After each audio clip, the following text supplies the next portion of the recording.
हमारे साथ इस बीच एक और मेहमान मौजूद हैं, अखिल पराशर, माफ कीजिएगा, उन्हें मैं अब तक चर्चा में शामिल नहीं कर पा रही हूं। हमारे साथ चाइना से जुड़े हैं।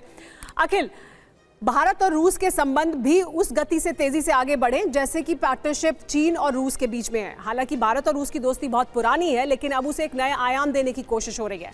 चीन में इसको लेकर क्या चर्चा है आज की इस तमाम बैठक और प्रेस कॉन्फ्रेंस के बाद?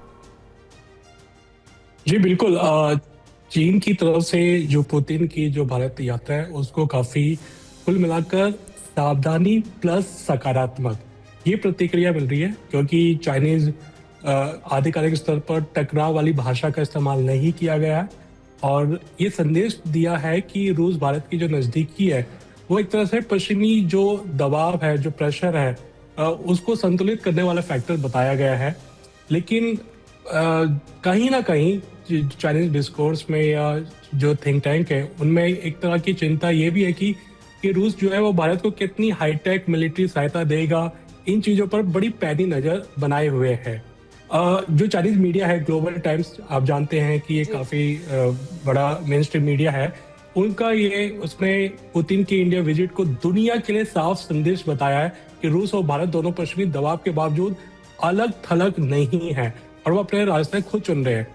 और चीनी मीडिया का ये भी कहना है कि रूस भारत का जो तालमेल है ये दिखाता है कि दोनों देश जो है वो स्वतंत्र और स्वायत्त विदेश नीति को मजबूत कर रहे हैं। लेकिन आपने अखिल एक अहम बात कही कि चीन में इसको इस तरह से भी देखा जा रहा है कि भारत और चीन के जो संबंध हैं उसमें एक कुशनिंग का काम, एक पॉजिटिविटी का काम भारत और रूस के संबंध और ज्यादा बेहतर होते हैं तो वे कर सकता है। अशोक सज्जनार जी, आप इसको कैसे देखते हैं कि भारत और चीन के बीच जो तनाव है जिसको कम करने की लगातार कोशिश चीन की तरफ से भी हो रही है, भारत भी कर रहा है, लेकिन रूस के साथ हमारे संबंध और बेहतर होंगे तो क्या वो कुशनिंग की तरह काम करेगा, वो सकारात्मक होगा? जी देखिए, ये बहुत महत्वपूर्ण प्रश्न है। अगर आप मुझे इजाज़त देंगे मैं थोड़ा सा इसमें बात करूंगा। देखिए, जो चीन और रूस के जो संबंध हैं उनमें एक जो बड़ा स्ट्रॉन्ग बाइंडिंग फैक्टर है, जो दोनों के दोनों देश पश्चिम के विरुद्ध हैं, अमेरिका के विरुद्ध हैं।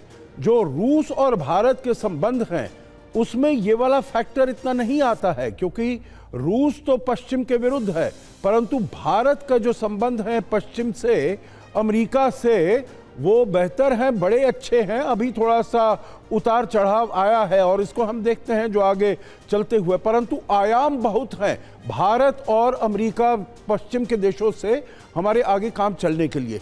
देखिए, चीन ये चाहेगा जो रूस और भारत के संबंध अगर बड़े अच्छे होते हैं तो ये दरार डालेगा भारत और पश्चिमी देशों के बीच में संबंधों को, और इसीलिए उसको थोड़ा सा इसमें वो एनकरेज करने का प्रयास करेगा। परंतु हमको देखना है, अपने संबंधों को बैलेंस करना है, क्योंकि हमें रूस के साथ अच्छे संबंध चाहिए, चीन के साथ नॉर्मल संबंध चाहिए, और पश्चिम देशों के साथ जो हम उनके साथ सहयोग कर सकते हैं उसको हमको लेकर आगे चलना। ये हमारी पॉलिसी है, मल्टी अलाइनमेंट। जी हाँ, और ये हमारी पॉलिसी रही है और ये बैलेंसिंग एक्ट हम बखूबी करते रहे, खासतौर पर यूक्रेन वॉर के परिदृश्य में भी हमने इसको बखूबी किया है, अभी तक हम कर रहे हैं और यही हमें करना है आगे भी। ये बड़ी चुनौती है, लेकिन भारत रूस की वैश्विक चुनौतियां और क्या क्या हैं, आइए ये आपको एक बार फिर बताते हैं। देखिए, क्या वैश्विक चुनौतियां, इनका हम जिक्र कर रहे हैं।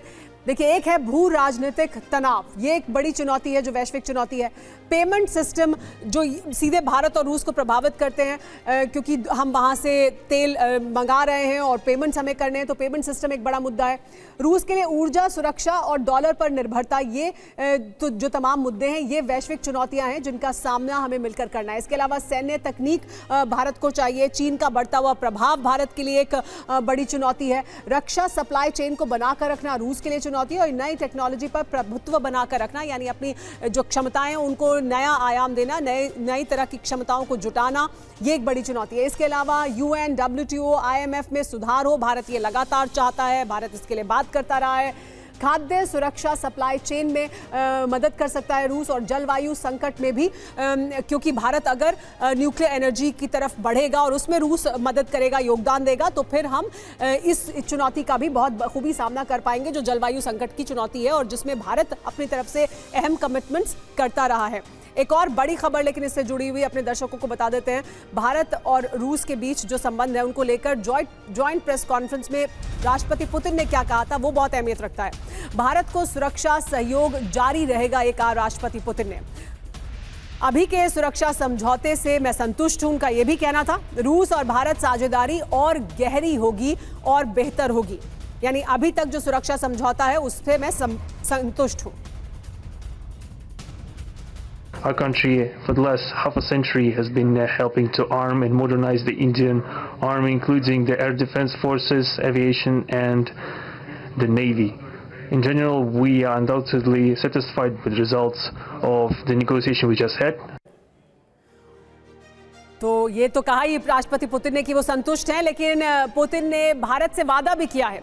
क्या वादा किया है ये वो भी बता देते हैं। भारतीय सेना को मॉडर्न बनाने में रूस मदद कर रहा है, यानी मॉडर्नाइजेशन में रूस मदद करेगा, क्योंकि हमारे बहुत से जो पुराने इक्विपमेंट्स हैं, हथियार हैं, वो हमने रूस से लिए हैं, तो उनको मॉडर्नाइज करने में हमारी मदद करेगा।